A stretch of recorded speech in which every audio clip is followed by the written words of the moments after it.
10 முதல் 14 வரை. أعوذ بالله من الشيطان الرجيم. خلق السماوات بغير عمد ترونها وألقى في الأرض رواسي أن تميد بكم وبث فيها من كل دابة وأنزلنا من السماء ماء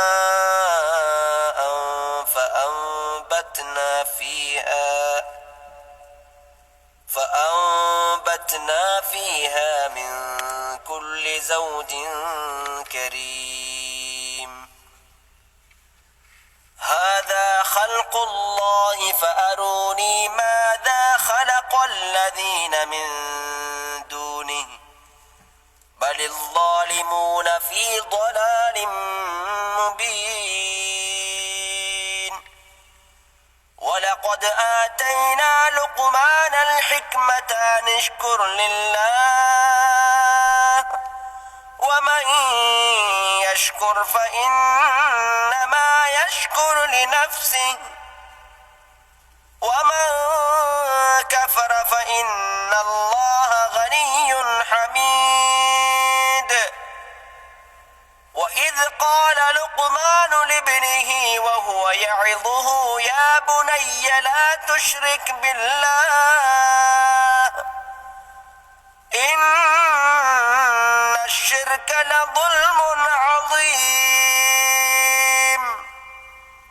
ووصينا الإنسان بوالديه حملته أمه وهنا على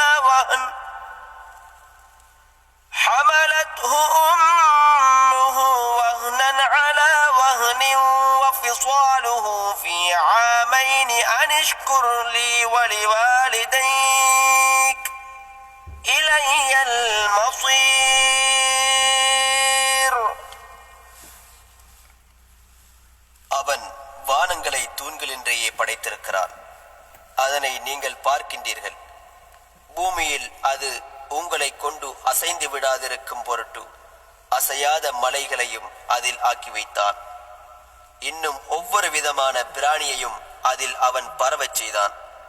மனிதர்களே, அல்லாஹ்வாகிய நாமே வானத்திலிருந்து நீரை இறக்கி வைத்தோம்.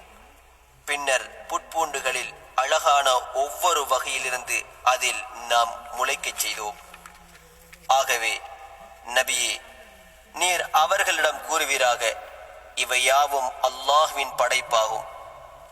ஆகவே அவனையன்றி நீங்கள் வணக்கத்துக்குரியவர்களென கூறுகின்ற அவர்கள் எதனை படைத்திருக்கின்றனர் என்பதை நீங்கள் எனக்கு காண்பியுங்கள். அவ்வாறு ஒன்றுமில்லை. அல்லாஹ்வை அன்றி மற்றவைகளை வணங்கும் இந்த அநியாயக்காரர்கள் பகிரங்கமான வழிகேட்டில் இருக்கின்றனர். நிச்சயமாக நாம் லுக்மானுக்கு சிறந்த அறிவையும் கொடுத்தோம். நீர் அல்லாஹுக்கு நன்றி செலுத்துவீராக என்று கூறினோம். இன்னும் எவர் நன்றி செலுத்துகின்றாரோ அவர் நன்றி செலுத்துவதெல்லாம் தமது நன்மைக்குத்தான்.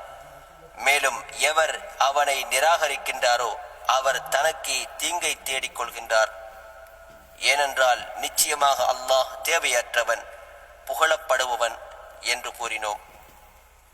மேலும் லுக்மான் தன் மைந்தனுக்கு அவருக்கு உபதேசம் செய்தவராக, என் அருமை மைந்தனே, நீ அல்லாஹுக்கு இணை வைக்காதே.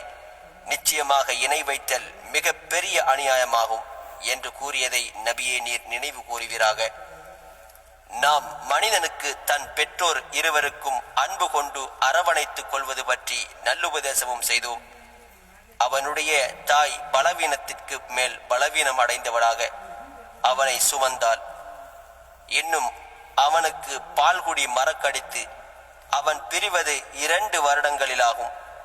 ஆகவே மனிதனே, நீ எனக்கும் உன்னுடைய பெற்றோருக்கும் நன்றி செலுத்துவாயாக. முடிவில் என்னிடமே உன் மீளுதல் இருக்கிறது.